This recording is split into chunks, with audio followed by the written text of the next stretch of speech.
Jadi VO2 max itu salah satu tapi ya, indikator kebugaran jantung dan paru kita, kebugaran aerobik. Kalau buat penghobi olahraga dan atlet itu salah satu indikator yang penting sih, emang penting banget. Dan kemarin itu hasilnya kalau di lab itu hasilnya 56,3. Wow, 56. Wow, Itu 56 guys. Shock juga sih ya.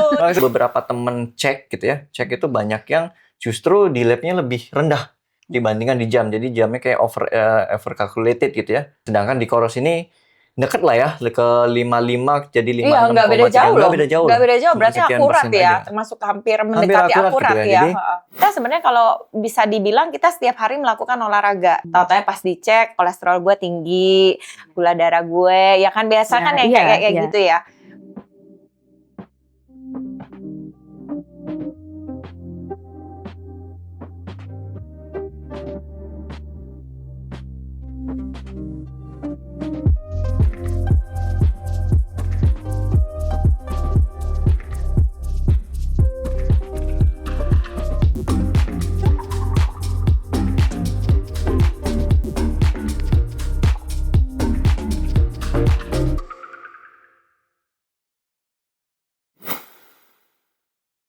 Oke, selamat siang. Ketemu lagi di podcast volume 3 ya. Hari ini dengan saya Christine dan hari ini ada narasumber.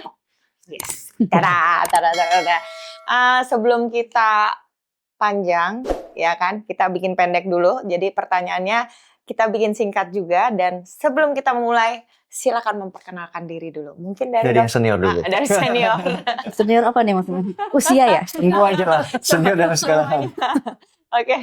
Oke, nama saya Rugun Tobing. Saya seorang dokter spesialis tapi juga hobi lari ya. Hobi lari. Kayaknya hobi lari itu pekerjaan ya? Pekerjaan. Atau ya sebenarnya udah agak-agak lari itu profesi, terus agak dokter bingung itu hobi loh.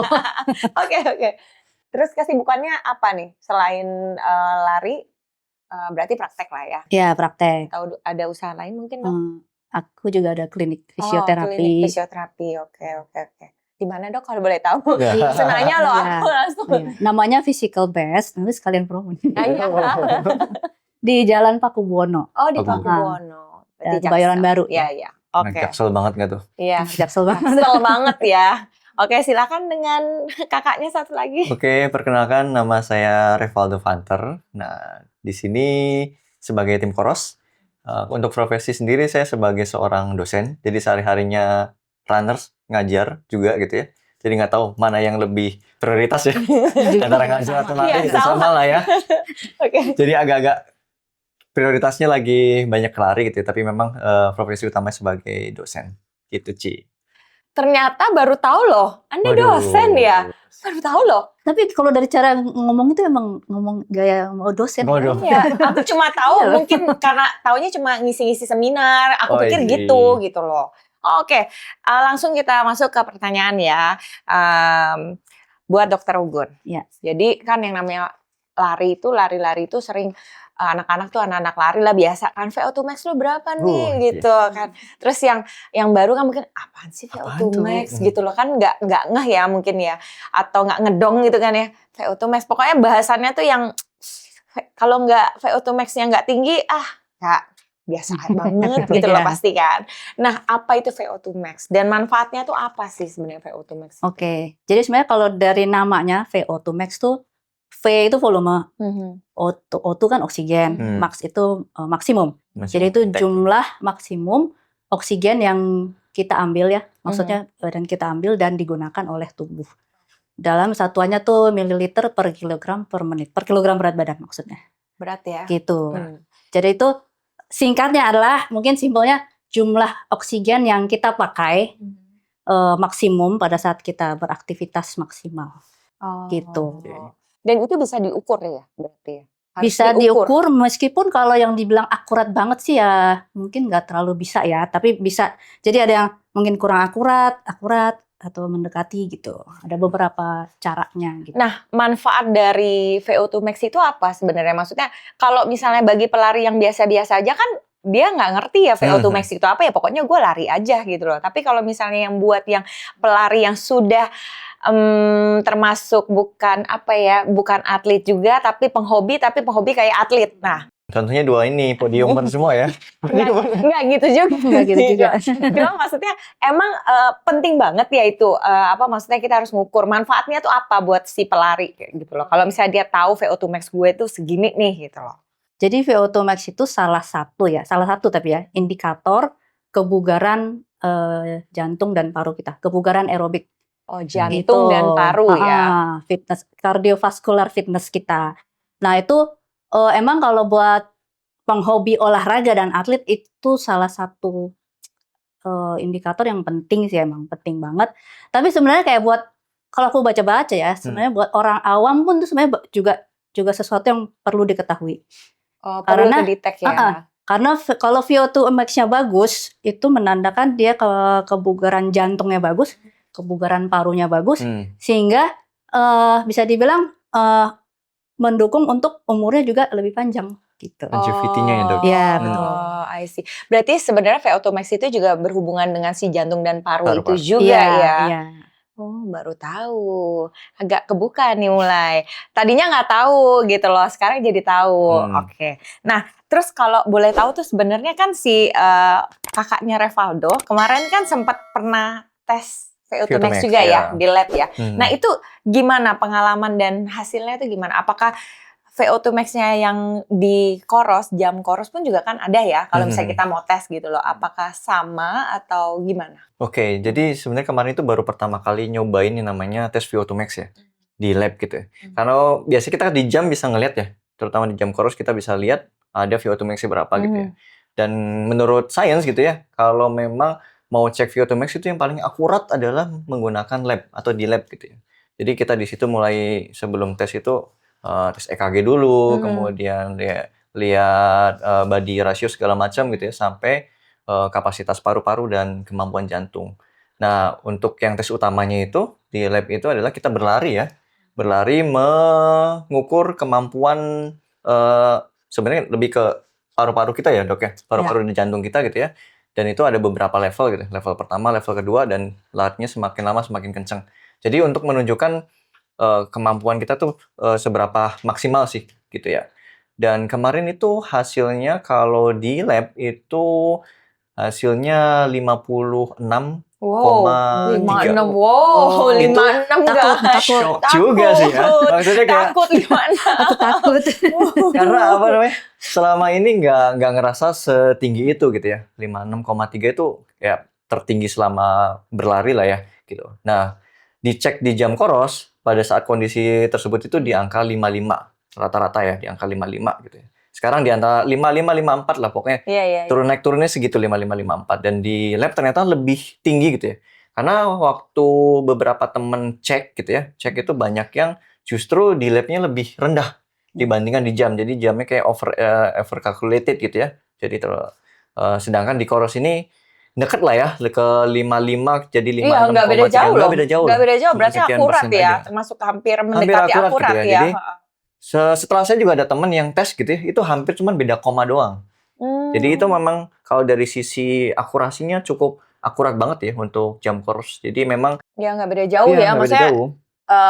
jam Coros saja Revaldo dapat di 54, 55 range gitu kan. Tapi begitu di lab ternyata 56, ya nggak jauh-jauh banget jauh ya. banget. Dan itu kalau kita beneran mau tes itu biayanya lumayan ya. Iya. 2 jutaan ya. 2 jutaan. Jadi artinya kalau misalnya teman-teman punya jam Coros sih ya dihitungnya nggak terlalu jauh lah ya, seperti itu. Gitu, Ci. Capek banget, Ci. Capek banget. Sampai secapek Itu sampai bener-bener kayak orang mandi, Dok. Basah kuyup dari atas sampai. Jadi kayak bener-bener di berapa maksimal lama? total 1 jam lah. Wow, 1 jam. 1 jam total semuanya. Jadi Rangkaian. itu lari di treadmill atau larinya gimana? sendiri sebenarnya 15 menit. Tapi itu kan ada kayak tes segala macam ya. Ada tes paru-paru, kita maksimum intake-nya berapa segala macam. Kemudian ada pemanasan dan lain sebagainya. Totalnya 1 jam. Tapi larinya sendiri itu totalnya 15 menit kurang lebih. Ada 5 stage. Jadi setiap 2 menit itu kecepatannya naik gitu. Naik sampai benar-benar kita ngerasa nggak mampu baru nyerah gitu. Kalau itu baru Drogon pernah ngecek VO2 max di lab atau hanya di jam aja? Selama ini di jam aja. Sebenarnya udah pernah juga ditawarin, tapi Iya. itu selalu ditawarin pas lagi aku program latihan. Jadi aku nggak berani kan, karena kan itu disuruh sampai Betul, maksimal kan. Oh berarti ya benar sih. Emang terselenting kabar lo emang mahal sih. Lumayan lah ya. Jadi ya sudahlah ya. Harga sepatu lah ya. Sepatu lagi. Harga sepatu. Oke, nilai normal VO2 max. Iya. Nah, biasanya buat para pelari itu biasanya berapa di angka? Oh, kalau absolutnya aku agak susah ngasih tahu karena tergantung pada Range aja. usia juga mempengaruhi ya. gender, dan itu tadi fitnessnya seberapa bagus. Dia biasa olahraga atau sedentary, itu akan sangat beda gitu. Kayak gue waktu itu pas abis jatuh tuh ya berasa VO2 max tuh langsung drop say. Kayak jarang latihan kecepatan segala macam terus tiba-tiba lari Iya sih, iya sih benar. Terbatas banget ya. Jadi sebenarnya kalau misalnya VO2 max itu bisa didapat kalau misalnya kita pada saat berlari kebanyakan tuh dapat pada saat interval ya mungkin ya. Interval atau tempo nggak sih? Benar nggak sih? Lebih banyak ke speed ya dok? Tapi sebenarnya dua-duanya ya. Kalau kita volumenya banyak itu juga akan menaikkan VO2 max. Terus dengan latihan interval juga akan meningkatkan VO2 max. Nah kalau boleh tahu dari kalian berdua aja, kalau misalnya pas sekarang kan lari kita menggunakan jam koros ya kan, terus menggunakan deteksinya HRM itu nggak pakai nggak HRM monitor itu kalian? Aku pakai. Pakai ya. Dan itu emang terutama untuk yang high intensity ya, terutama interval atau tempo itu biasanya pakai karena memang pengen akurat banget ya. Kalau kita lagi easy run segala macam sih biasanya nggak terlalu ya. sih gitu. Iya sih sebenarnya ya.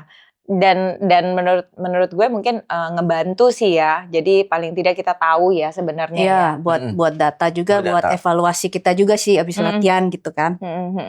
Oke, balik ke Revaldo. Jadi Revaldo itu kalau nggak salah ini flashback ya. Jadi pernah melakukan 365 hari berlari dong. Coba bayangkan 365 berlari. Gue aja kayaknya udah gila duluan. Belum selesai 365. Iya 365 itu loh gimana komit banget. Terus itu gimana jaga performnya gitu loh. Terus pernah nggak selama melakukan 365 itu ya 365 loh guys. Jadi kenal sih. Jadi tadinya nggak tahu ya. Terus ada yang ngomong gitu loh. Tin, lo kenal nggak sama ini? Siapa? Itu yang melakukan challenge 365. Itu orangnya gitu langsung. Oh my god, 365. Coba silakan. Oke, sebenarnya kalau untuk challenge yang 365 hari, lari setiap hari benar-benar apa namanya? Ya lari setiap hari ya. Maka dari itu saya dokumentasikan gitu ya di Reels setiap hari juga gitu sama di Strava juga karena bosen banyak yang nanyain gitu kan, beneran lari setiap hari nggak sih? Lihat sendiri aja datanya gitu ya.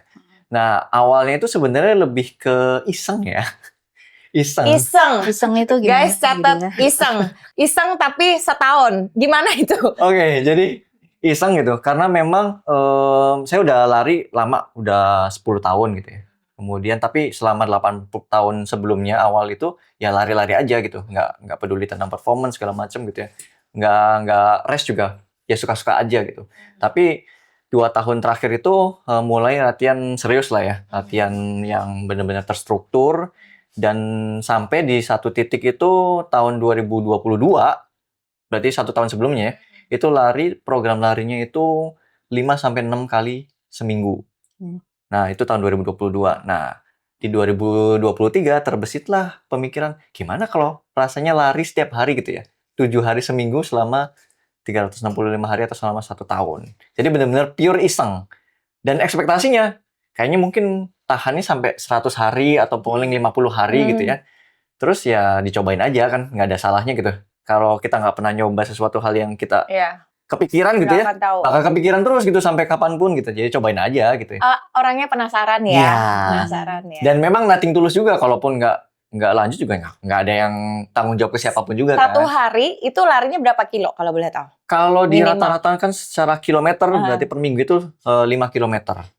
Tapi kalau misalkan biasanya ada 4 kilo, ada yang 6 kilo, ada yang 10 kilo, atau weekend biasanya kita tetap long run gitu kan. Tapi kalau ada yang hari yang benar-benar capek banget gitu ya, larinya paling 2 atau 3 kilo aja tetap lari gitu ya. Jadi emang fokusnya lari aja ya. Lari setiap harinya itu. Luar biasa. Dan mungkin mau coba mungkin Enggak deh. Dan capek banget sih. Tapi ada momen cedera nggak sih? Nah, karena memang kan akhirnya walaupun iseng ya, tapi kan harus komunikasi sama orang-orang yang expert lah ya. Karena teman-teman juga ada fisioterapis, terus juga saya ada coach juga gitu ya, dan ada teman-teman dokter juga gitu yang di satu komunitas atau klub lari gitu ya. Dan ya sering banyak konsultasi ke mereka gitu. Jadi kalau misalnya ada rasa-rasa mulai kayaknya tanda-tanda mau cedera nih, telepon fisioterapis gitu ya. Jadi emang untuk recovery-nya itu benar-benar dijaga banget sih. Berarti maksudnya ini kan 1 tahun ya, 365 hari itu setahun. Tapi maksudnya cederanya mungkin tidak parah ya. Maksudnya masih tetap bisa dilakukan kan? Karena kan hampir setiap hari kan berlari. Iya, dan di tahun itu yang paling capeknya adalah ketika harus sambil program FM. Jadi tetap. Dan itu lagi 2023 adalah tahun dimana rest paling banyak juga selama hidup saya sebagai seorang pelari gitu. Jadi kayak itu yang bikin capek, abis stres besoknya harus lari lagi gitu ya. Padahal enaknya kan karena komit ya, karena komit. Dan karena waktu itu sudah lewat 100 hari, akhirnya nanggung. Kok 100 hari masih bisa ya gitu ya. Terus kalau udah lewat 120 hari, kayaknya sayang aja gitu kalau nggak diselesaikan gitu ya. Ternyata kakaknya sangat komit. Boleh dicoba, boleh dicoba. Oke, ini kan karena, lanjut ke event lari katanya kan. Sekarang apalagi COVID udah lewat lah ya, udah nggak ada lagi lah istilah kata. Terus udah gitu event lari sekarang banyak banget. Nah, event lari banyak, pelarinya juga makin banyak. Tapi kejadian juga, ya memang ada yang apa ya namanya ya. Kadang-kadang kan pelari itu yang nggak tahu kondisi badan gitu loh. Beberapa kali kan memang ada yang sempat ya mungkin heat stroke atau mungkin pingsan ya kan. Nah itu gimana ya dok ya? Maksudnya itu pelarinya emang nggak menjaga kondisi badan dia atau dia tidak tahu limitnya dia atau bagaimana menurut dokter? Oke, jadi kalau kejadian-kejadian yang mulai dari yang ringan sampai berat ya gitu ya. Mulai di event lari itu sebenarnya kan mungkin ada 2 macam. Emang dia ada penyakitnya, emang udah ada gitu ya penyakitnya. Tapi entah ya dia mungkin kurang apa ya? Bukan kurang aware, artinya dia mungkin kurang hati-hati gitu ya. Atau kedua emang nggak ketahuan karena entah dia nggak check up ya kan. Kalau aku kan selalu saranin sama teman-teman check up deh gitu ya, apalagi kalau umur 35 ke atas itu udah mesti rutin sekali setahun. Oh, saya belum wajib dong berarti ya. Sudah harus kayaknya. Walaupun nggak ada apa-apa sekali setahun itu minimal. Nah, dengan modal kita check up sekali setahun itu kita bisa dibilang 80% aman lah gitu. Asal latihannya bener gitu ya. Minimal udah ada guide-nya ya. Udah ada guide-nya bahwa modal kita di jeroan dalam ini dalam keadaan sehat gitu. Nah, terus yang kedua dia sebenarnya sehat tapi ya itu tadi either emang latihannya kurang, nggak cukup atau dia mungkin sebenarnya dia overtraining ya kan, atau lagi cedera atau kondisi menjelang event itu dia emang itu banyak kurang tidur, load pekerjaan banyak, macam-macam lah ya kita kan. Nggak cuma lari ya. Iya betul. Ada macam-macam di dalam. Mungkin nutrisi hidupnya juga salah satunya ya. Ya fuelingnya mungkin juga nggak benar, hidrasinya nggak benar. Jadi banyak sekali sih faktor. Jadi banyak faktor ya. Nah kan kalau nggak salah kan dokter Rugun juga kan maksudnya punya yang namanya tempat fisioterapi ya kan. Nah salah satunya tadi kan bilangnya kan check up juga kan itu harus ya check up. Check upnya tuh maksudnya check upnya itu selain untuk cedera ya, maksudnya check up yang harus dilakukan sama si pelari supaya dia aware sama yang umum aja sih apa itu kok kira-kira dok? Sebenarnya kalau secara umum medical check up yang umum itu kan kalau yang belum ada kelainan apa-apa tuh semuanya ya cek lab secara yang dasar itu udah mulai gula darah, apa kan fungsi ginjal segala macam. Umum aja ya. Itu umum. Kemudian EKG. Dan biasanya kalau udah umur 40 pasti treadmill tes. Berarti saya harus cek treadmill juga kayaknya selain check up itu ya. Ya, jadi sampai situ juga itu tadi abdomen juga. Jadi organ-organ dalamnya tuh dicek si Ya sebenarnya memang lebih baik sih sebenarnya kita tahu semua sih ya dibanding kita tidak tahu sama sekali karena yang seumuran saya sekarang semuanya pada rata-rata gue mau check up tin food katanya gitu. Udah umur padahal sebenarnya kan badan kita sebenarnya kalau bisa dibilang kita setiap hari melakukan olahraga ya kan. Pasti harus sehat lah. Tahu-tahu pas dicek, ini yang cek yang biasa aja tahu-tahu kolesterol gue tinggi, gula darah gue ya kan biasa kan yang kayak gitu ya. Oke. Nah, Dok, ini aku balik ke kan Dok Dugun kan ada klinik fisioterapi. Sorry, aku tadi keputus. Jadi yang ditawarkan ke atlet-atlet itu bukan atlet sih sebenarnya, bukan atlet ya, pelari-pelari ataupun apapun lah penggiat olahraga. Biasanya di situ untuk maksudnya fisioterapi dan rehab atau bagaimana, Dok? Oke, jadi kalau tempatku sih sports fisioterapi. General juga, tapi ada sports fisioterapinya. Kita sebenarnya kliennya 80% sports sih. Anak-anak yang memang melakukan olahraga lah ya. Terus ada juga yang dari cabur lain atau habis operasi gitu ya, operasi lutut segala. Nah, itu yang ditawarkan tentu aja itu kalau treatment ada cedera atau tadi ya post operasi. Kemudian juga sports massage, kan itu kan juga kalaupun nggak ada cedera kan kita harus ya, apalagi kalau lagi dalam program menuju race tuh harus ada sports massage yang reguler lah. Kebanyakan mostly yang datang ke sana yang cedera atau yang gimana Dok kalau boleh tahu? Yang cedera banyak ya. Ternyata langsung gini, spill dong orangnya loh. Bercanda. Ya sih kayaknya kalau orang yang memang sudah sering kegiatan olahraga itu tidak jauh-jauh dengan yang namanya cedera ya. Berarti memang kita tuh harus terbiasa dengan yang namanya fisioterapi ya kan. Udah terbiasa dengan harus check up juga, terus juga harus melakukan strength training bla bla bla bla bla. Oke. Baiklah. Oh iya, tambahan. Ada program strength training juga emang. Khusus, tapi bukan strength training yang general ya. Emang buat artinya lebih ke korektif kali ya. Jadi mengkoreksi kalau ada posturnya kurang bagus, terus ada imbalance otot. Itu kan kalau dalam kondisi seperti itu dipakai untuk lari, tapi kondisinya tidak diperbaiki, resiko cederanya akan tinggi. Gitu. Ngerasanya gerakannya benar gitu ya? Ngerasanya benar, ternyata enggak. Gitu ya. Oke. Berarti ya memang sih sebenarnya dikatakan tidak penting ya penting gitu loh ya. Apalagi kalau kayak sekarang kan memang yang aku balik lagi ya, maksudnya kan kayak event lari itu banyak event lari banyak, pelarinya juga sekarang semakin banyak, tapi mungkin awareness-nya mereka belum dapat.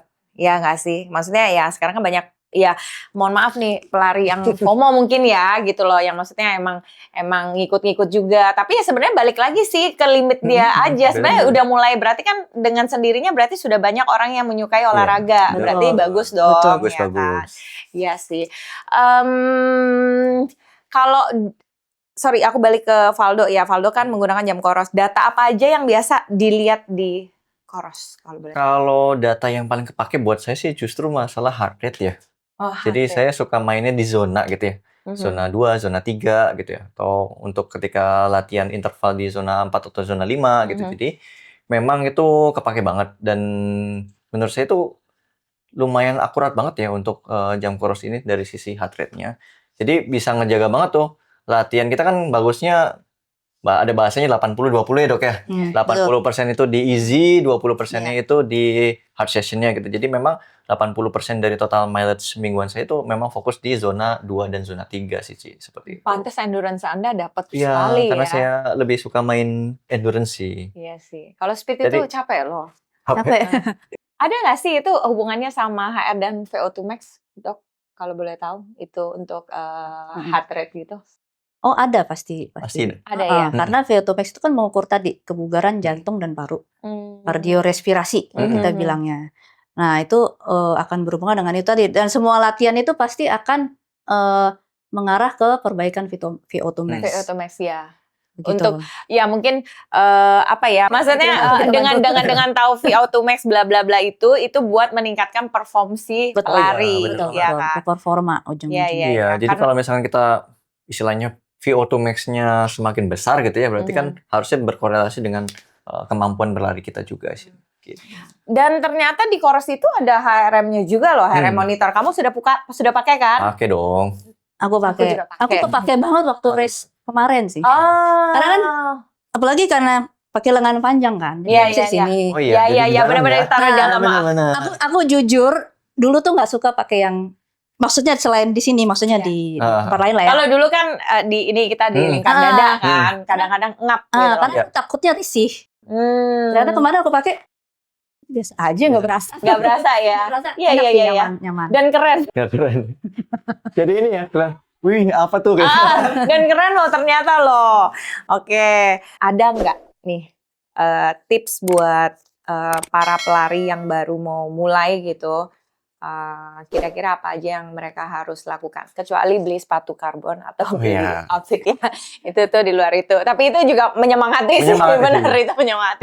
Boleh lah sekali-sekali gitu ya. Ya gimana? Silakan Dokter Ugun, silakan Kakak Revaldo. Kayaknya yang muda dulu deh.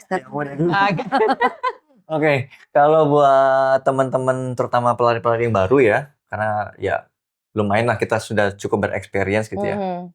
Pesan saya sih satu gitu ya, itu bertahap, berproses sama berprogres gitu ya. Jadi memang bertahap saja.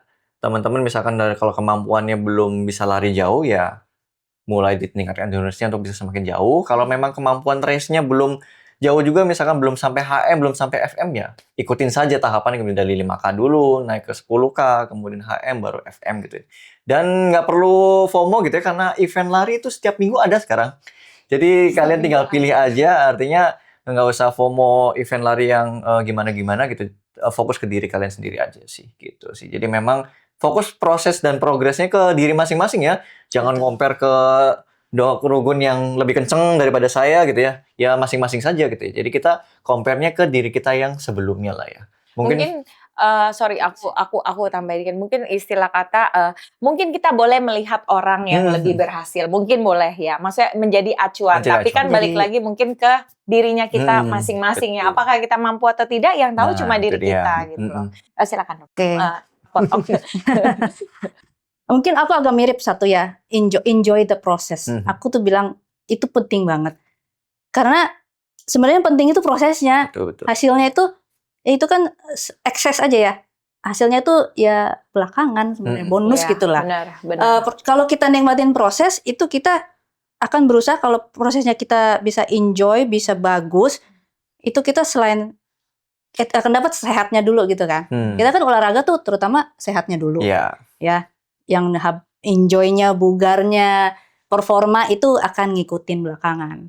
Nah, jadi pertama nikmatin prosesnya, jangan fokus di result aja. Tapi kita nikmatin proses, termasuk kalau contoh, wah interval ternyata capek, wah ini ternyata gini. Terus kalau kita nikmatin itu ya semuanya jadi kita jalaninnya enak gitu. Lebih enjoy, benar. Terus yang kedua, aku pengen teman-teman ini selalu pengen belajar gitu, selalu haus ilmu gitu loh. Jangan puas dengan gue udah bisa nih segini, udah cukup lah gitu. Ini gue udah hebat gitu lah. Kan kadang-kadang kita ngerasa kalau udah ada progres rasanya cukup gitu ya. Tapi gimana kita selalu cari ilmu, haus dari belajar, bukan ya medsos saja sekarang banyak banget ya. Banget. Itu pun mesti pilih-pilih kan, lihat-lihat sumbernya, terus kita pikir juga info ini masuk akal nggak sih gitu kan. Itu kan harus diolah juga. Nah, kalau kita selalu haus belajar, terus kita praktekin, itu pasti akan ngaruh ke latihan kita, akan makin progres, percaya deh. Ya, berarti dengan yang tadi Dok Rugun sama Valdo bilang, berarti bisa meningkat untuk yang namanya kita mau meningkatkan VO2 max kita, mau meningkatkan kita punya perform kita, itu semuanya by process. By process, guys. Oke. Masih banyak sebenarnya pertanyaan. Masih banyak. Sebenarnya banyak diulik-ulik lagi. Nanti kita ketemu di episode-episode berikutnya. Dan terima kasih Valdo, terima kasih Dok Rugun yang baru pulang. Hari ini di episode 3 sudah sampai di sini aja. Sampai ketemu di episode berikutnya. Bye. Bye.